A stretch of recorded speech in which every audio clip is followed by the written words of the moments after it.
Mbali Gabashe's new book entitled Intimate Thoughts of a Clever Black blows the top of what she calls the false rainbow nation. It is aimed at starting a dialogue on black on white, let me try that again. Dialogue on black and white dynamics affecting South Africa and the world. Mbali says with this book, men will get a chance to reflect on their patriarchal ways. Mbali joins us from our Durban studios, and it's so good to have her with us. Welcome, Mbali. Thanks so much for being our guest here. Thank you so much, Leanne, and good morning to you and the viewers. Let's talk about this book a little bit more. I mean, I think I gave not too much of the book away, but talk to us about the crux of this book and what you're trying to get through in the message. Okay, so how this book came about is that, you know, I realized that there are conversations that we need to be having as South Africans that we have not had, because when democracy dawned, we rushed to this false sense of unity, which really had not happened. But now that we are here and we realize that there are issues that we need to discuss, issues that are very uncomfortable, and no one wants to really go out and actually deal with these issues, what we are doing is that we are tiptoeing around the issues, and the realization that the tiptoeing is not working is now coming to fore when you realize that the race issues are becoming bigger and bigger. We have to talk about these issues. There is no way we can ignore them. Yeah. When you talk about some of these issues, what are they? What are the issues that you're referring to? I'm referring to white supremacy. That's for starters. I'm referring to patriarchy, which is one of the systems that are very dangerous in South Africa. There is an assumption that patriarchy is good for the country. Patriarchy rules churches. Patriarchy rules the corporate world. It rules everywhere. And when women feel constantly undermined and dominated, they get tired. You would remember that in 1956, we got to a point where women said, we are now sick and tired of being dominated upon. And the same goes for black people. They got to a point where they were saying, enough of apartheid. And we know when that time happens, everything comes to a standstill. Do we now want to go back there if we continue and not talking about these issues? Yeah, I mean, it's quite an important issue to be discussing, and I think many people can understand exactly what you're talking about, is that the definition and the dream of this rainbow South Africa, where blacks and whites will skip on into the sunset and everything will just be fine, is starting to rear its ugly head. It can't be that easy. Nothing is that simple.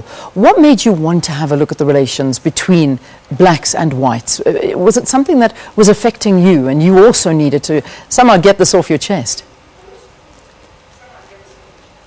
Okay, so when you're growing up, you know, as a child in South Africa, particularly growing up from the townships, you think that this is normal, and then you grow up and start having children of your own, and then you realize that there is no way that my children can continue to be sidelined in a country that they were born in, a country of their forefathers. We want to see white South Africa reach out. We don't want to be going to white South Africa and begging. We are not asking here for handouts. All we are asking is that we are recognized for all the things that we can do. If you look at the economy of the country as it is sitting on the shoulders of black people, but black people continuously, you know, become employees. We don't want to be employees anymore. We want to be part of these businesses, and we want to be recognized and seen as part of South Africa that want to build a country. We want to be seen as people that are not begging for anybody's mercy or handouts.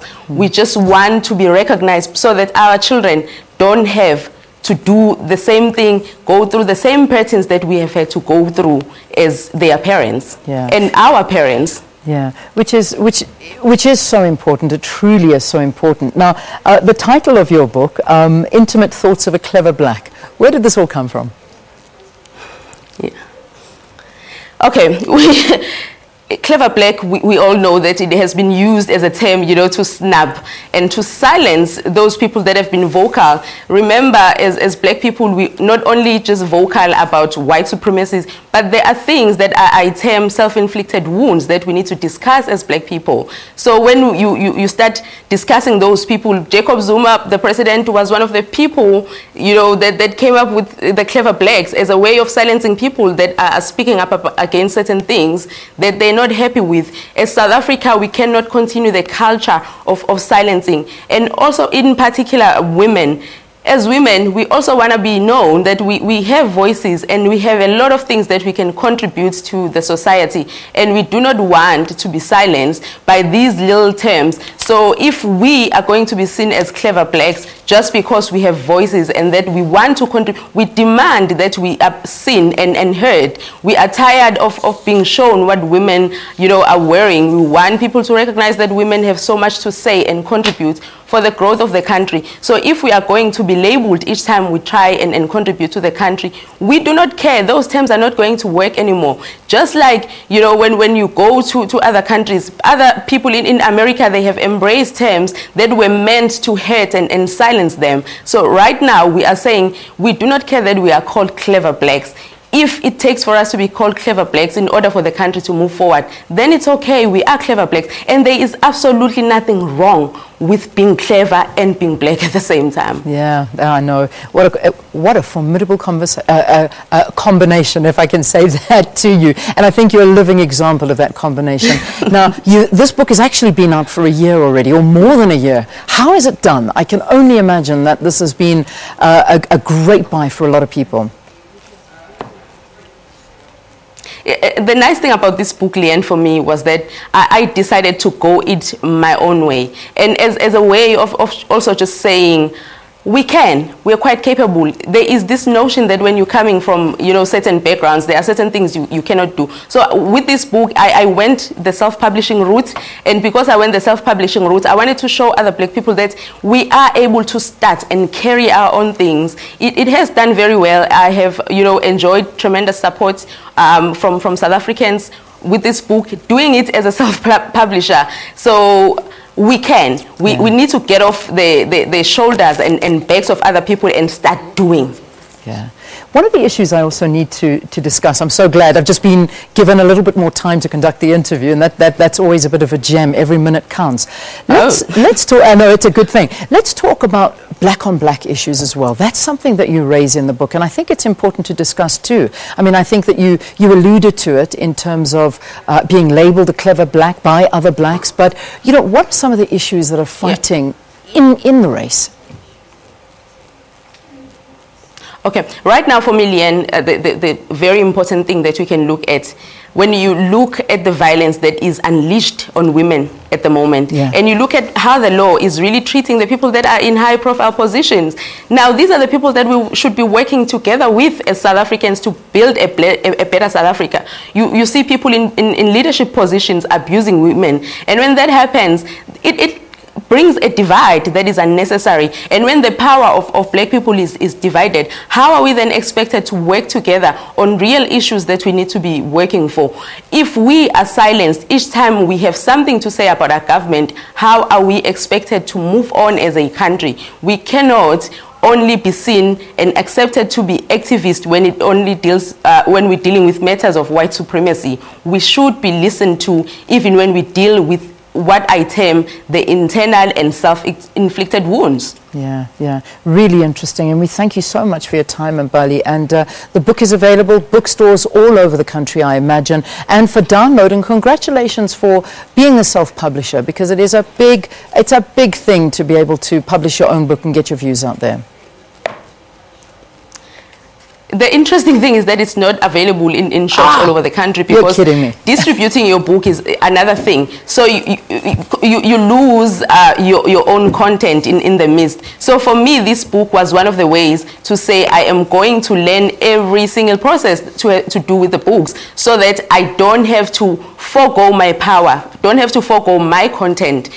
And also so that I am able to teach the people that come behind me what it is that they need to do if they want to be authors, they want to be publishing. So I want to learn the process to the very end. If it happens that somebody picks up the book and wants to store it, I do not want to lose my content in the process. It still needs to belong to me so that our people can learn that there is ownership of your own content and that we are capable. Okay, how do we get your book then? Give me your details if people want to buy it, and I'm sure there are a lot of people that would love to read it. You can get the book, you can get it from Afroculture online. You can get it on Amazon. You can also email officialcleverblack@gmail.com. officialcleverblack@gmail.com. I love that. Okay. At gmail.com. Yes. Listen, I think you're going to get a lot of emails today. Officialcleverblack@gmail.com. That's the email address. Otherwise, download it on, purchase it and download on Amazon and Afroculture. Thank you so much for being with us, Mbali. We wish you the best of luck and keep going from strength to strength.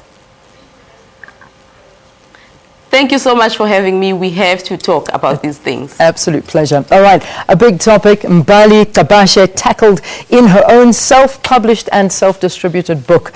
It's called, quite a brave one, I must say that, quite a brave topic, Intimate Thoughts of a Clever Black. All right, let's take a break. We'll see you after this.